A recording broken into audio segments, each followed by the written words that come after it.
York City. Uh, the Nets and the Knicks duked it out tonight, and in doing so, it brought back memories of uh, how Nets Knicks has broken up families, have torn apart homes, have made loved ones not love each other so much. Now, there's no reason for there to be a rivalry. It's not like there was a 7-game series in a pivotal playoff that the two teams faced each other and some bad feelings was met. I think there's other reasons why we have these diatribes, and in doing so, I thought tonight I'd bring on my best friend, who is an ardent Knicks fan, who I could even see in the wells of his eyes that there's a little bit of disdain of my choice of becoming a Knicks fan, but the love is still the love.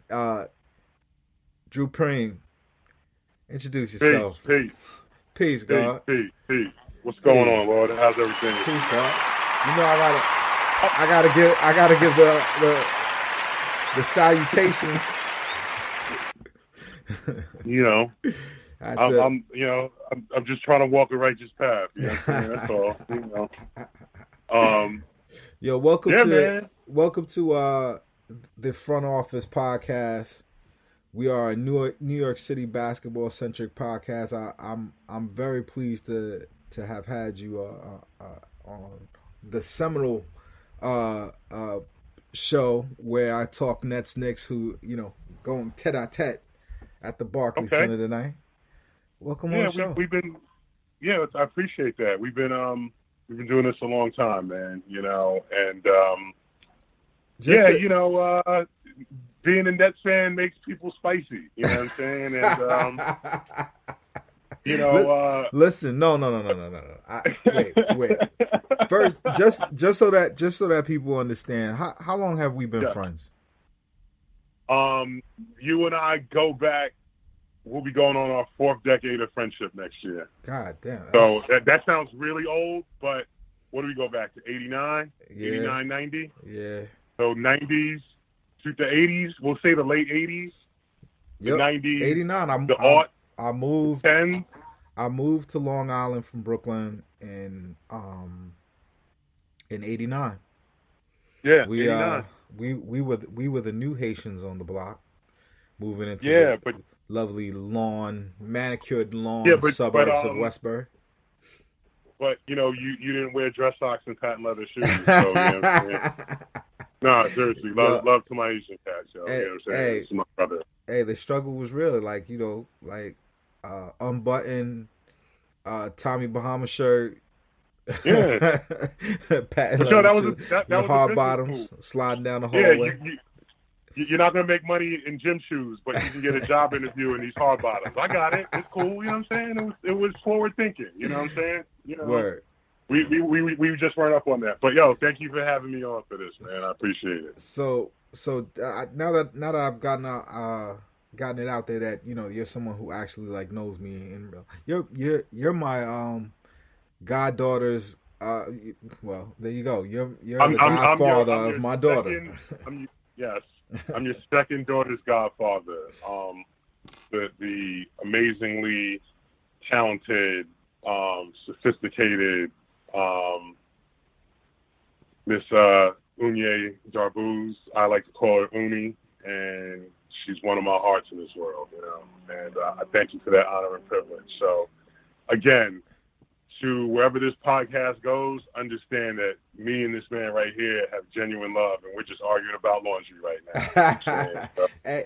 It's a sad thing. Une won't put up pictures and net stuff because she knows her godfather might be looking. No, I love that child. She could wear a Patriots jersey and I'd be all right, and that's saying a lot. You know what I'm saying? Perish the thought. Oh, he made my stomach turn with that one. But you are a die-hard Knicks fan, and y'all do die hard. That's like a real That's a real Yes. thing. What do you Um, say to a person? What do you say to the person who says that your loyalty is mhm. the reason why the Knicks are allowed to abuse y'all in the way they their ineptitude just seems to continue on and on. I mean, sports eludes logic. You know what I'm saying? Like, you know, a man's gonna love three things. Um, when he finds the right woman, Mm-hmm. that's a special relationship. The relationship he has with his barber, Yeah. and the relationship where he has with his sports teams. And often the barbershop and the sports teams converge, so it could be two and a possible.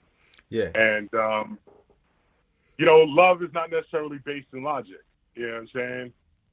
It's a visceral, emotional feeling. And everybody knows fan is short for fanatic, and fanatic behavior isn't normal behavior. You know what I'm saying? So it creates belief, it creates optimism, and sometimes when things fall into such disarray, you just hope one day that person will get better.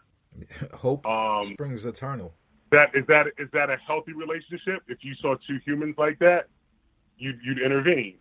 But I you call the know, police. I, Like, I, yeah. but I have healthy relationships in so many areas that I'm a Knicks, Jets, and Mets fan. Jesus. That's all I know. Mm, mm. You know what I'm saying? Oh, And Lord have yeah, mercy. so I'm here. I'm here for it. You know what I'm saying? If I haven't left yet, then I'm gonna turn these little I'm gonna polish these turds, and Mm. one day it's gonna shine. So Cause that's what you it live for, that's right? That's what you live for, right? Like you go through all of this pain for that shining day, that one day, the Larry yeah. O'Brien will be hoisted on. I watched. Yeah. I was living in Harlem at the time, and one of my best friends, a lot of my crew went to Syracuse. You know what I'm Mhm. saying? And shout out all those guys. And Shout out Old NY. yeah, Olden Y, my man, Travis Shiggs, a lot of the dudes from Syracuse. Great people. And I sat in an apartment on 132nd Street, and I watched Syracuse win a national championship with Melo. Mm. And I saw tears come to these guys' eyes. Like it's the first, like there's Yeah. something about this, like. And Syracuse had great teams. They had highs, they had lows, they had Mhm. suspensions, they had everything. There was just this thing where it's just like, wow, we finally did it. And it's why I don't mess with lazy sports fans. I once met a guy at a bar talking to him, and he told me at the time he was like a Heat, Yankees, and Patriots fan, and I wanted to spit on him. Mm. You know what I'm saying? I was like, that's yeah. So anyway, That's just, that is a despicable human being. Like, I there was one time this kid interviewed for an internship with me, and he said he was a Spurs, Patriots, and Red Sox fan, and he was from Queens. I, wow. needless to say, he did not get the internship because that young man clearly was a turncoat, can't be trusted, can't be reasoned with. um, where's your team at right now? After what you saw tonight, give me a viewpoint on how someone should look at the Knicks right now, the current status of the Knicks. The current state of the Knicks. On the floor. Let's do on the floor first, and We'll then we do can on the talk floor about first. behind the scenes. Okay, on the floor first. I think much ado is made over. We signed 27 power forwards. That's just an uninformed opinion. Or what did LeBron say about Morey? Uneducated. Mm. But this on the floor, this is all on Fizdale. This season is all I want to see this guy who a lot of the NBA creme de la creme touted as the guy who needs to get his shot. as a coach. And, there was no pressure on him last year, but there was also no pressure on Derek Fisher's first year, Mm-hmm. And I just want to see, watching the first quarter of this game, we looked discombobulated. I was just like, I didn't see any set offense. I just saw, and it's weird in this 3-point world, the spacing was just off. And there's like nobody in the post. Everybody's hanging out. It was just, it looked weird. And I don't know what he's going to do with his lineups. I still think we're going to have like an infinite amount of lineups. So do you think that's because they have the team, the type of players that they have are their games kind of has them in those positions, or is that because of Fizdale? Is Fizdale running them out there with this system? I think Fizdale should be able to look at this team and go, this is what I could do with this. You know what I'm saying? I play football, and there's times you're like, look, if we don't have great arm, we're going to run the ball. You know what I'm saying?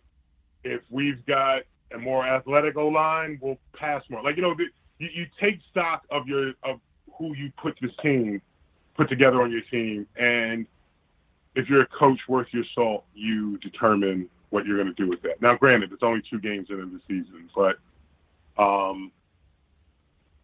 this season is wholly on him for me. So are we going to? That being said, what do you think of Frank not playing? Not a second.